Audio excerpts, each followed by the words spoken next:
So this is going to contain mild spoilers for Space Jam: A New Legacy, but nothing really major, so you'll be getting quite a deep dive into the film's story. But I'm not going to give away any major twists or the ending or anything like that. Just all contextual stuff. I just don't know how much of this has been, told in marketing or not. I haven't really been following it too much. Well, anyway, be very, very quiet. I'm fucking rabbits.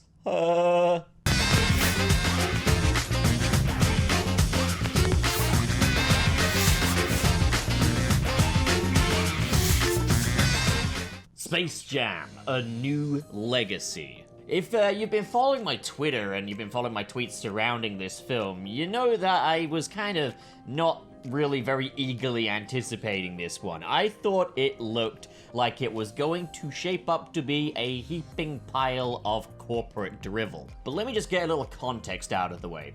Not a fan of the original Space Jam. I grew up with it, and I think it's good so much as it is a staple of the 90s that is full of 90s charm. But on a whole, I think the character of Michael Jordan is not an interesting one. I don't think they do the Looney Tunes characters any justice. The Looney Tunes humor in that film is just all wrong. And if I'm being honest, while basketball is probably one of my favorite sports, I'm not really a sporty guy, so the whole basketball mashup really just does nothing for me. But it's a nostalgic film that a lot of people hold in very high regard because they loved it as kids, and that's enough for them, and that's all good. The title's just clickbait. No one should be ashamed of liking a movie. But I'll say this, Space Jam, for its classic status, I guess, was due an update. As, at least in my opinion, the old version just doesn't hold up. So it would be quite good to give new generations their own brand new Space Jam that they can obsess over into adulthood. But it did seem very cynical to me, especially in its marketing, because it did feel like the whole thing was just banking on nostalgia.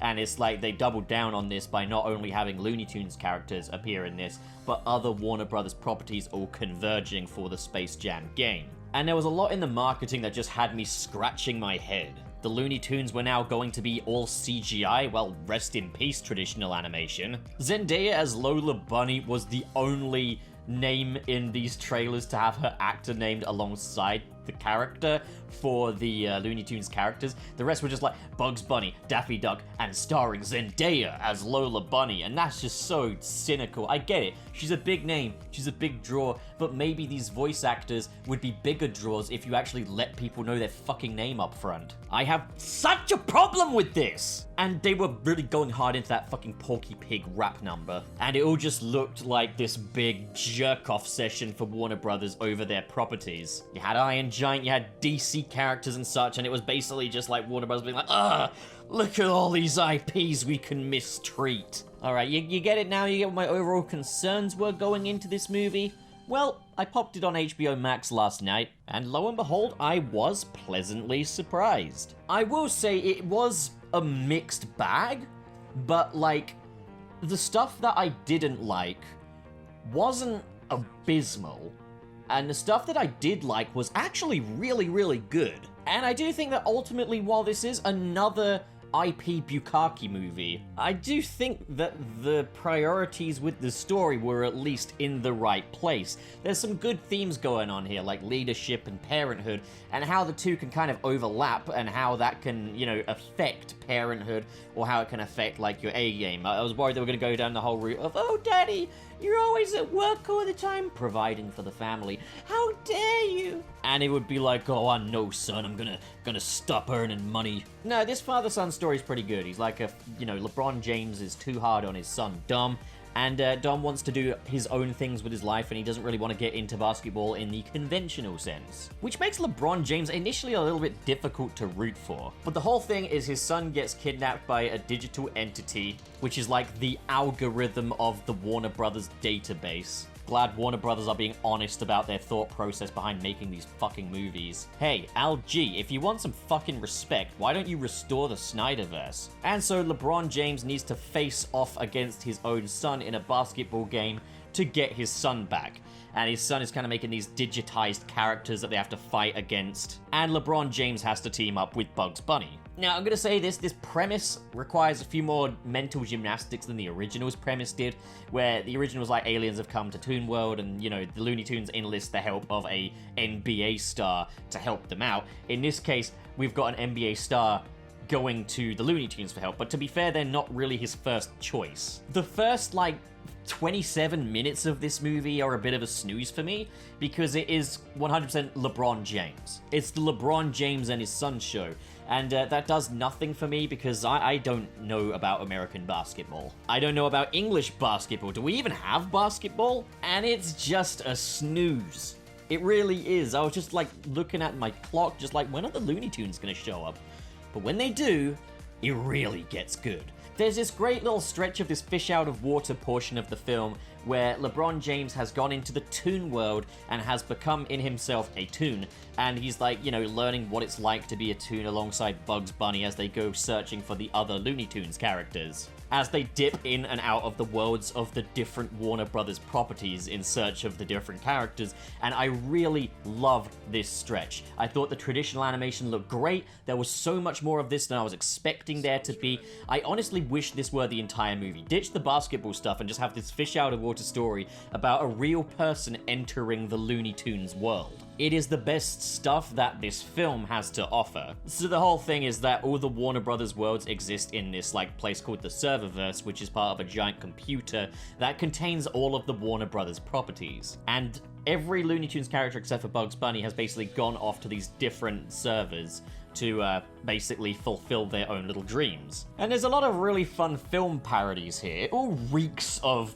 self-pride and everything, and is absolutely shameless, but I would be remiss if I said I wasn't having fun, which is exactly what this film is supposed to be. Not to mention, this is a kid's movie, and if you, took little kid pup and just sat him in front of Daffy Duck in the DC universe and Lola Bunny, trained to become an Amazonian, he would have pissed his pants. My inner kid was really connecting with that stuff and really enjoying it. And you know what? I thought it was a really good use of these cameos. But then you get to the halfway point where I do think it drops the ball on the cameo stuff. The games begin. Algie is, getting everybody together, and basically he's creating a basketball court in the middle of Toon World, and he gathers all different Warner Brothers properties to basically congregate and attend this ball game, as well as sucking people into the Serververse via their phones in the real world, so LeBron James's family's there. And it's here where we get the explanation for why the Looney Tunes go 3D, and I thought it was going to be basically when they come into our world, they go 3D CGI. They don't. And I was thrilled to see this. The reason they go CGI is because Algie reboots them into CGI, gives them an update.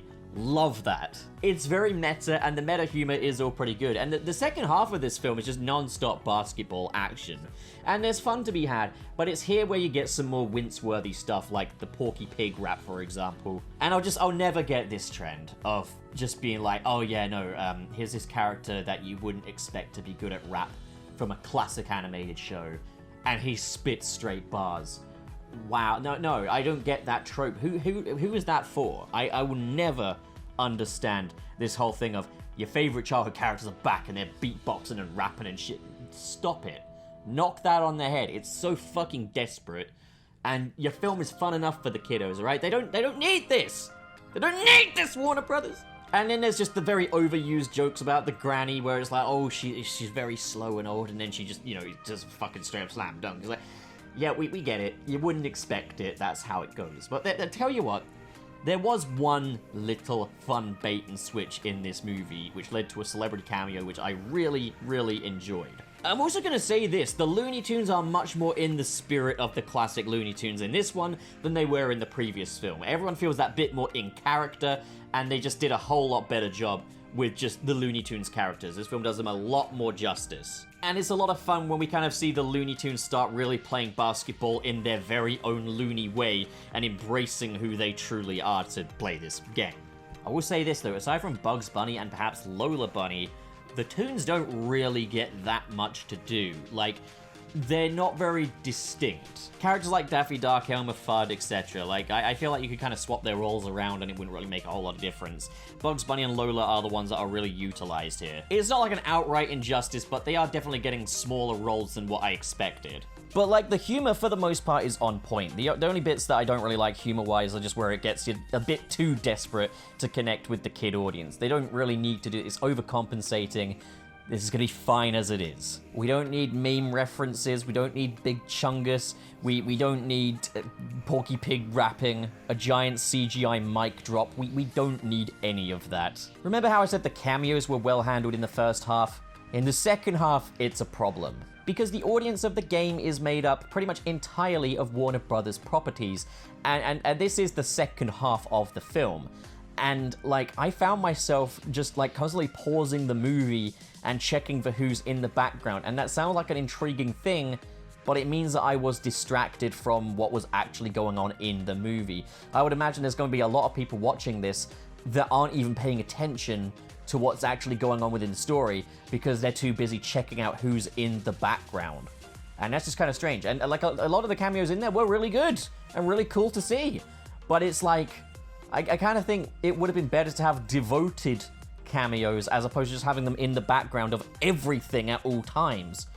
Because it just takes away so much from the overall narrative. And what's also just strange is they didn't need to go this far with it. They had that in the first half where we were going through their worlds. Another thing that really didn't work for me was in the final act, we get a new incarnation of a villain. I'm not going to reveal who it is.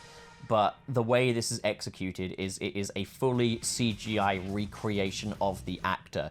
Fully photorealistic and everything, but it's all CGI. Warner Brothers, we've talked about this, like Suicide Squad's Incubus, the original Steppenwolf in 2017's Justice League.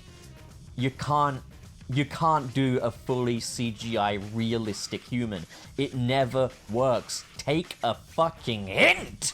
So, yeah, Space Jam, A New Legacy is kind of like a mashup between the original Space Jam with a bit of Lego Dimensions and Ready Player One sprinkled in there.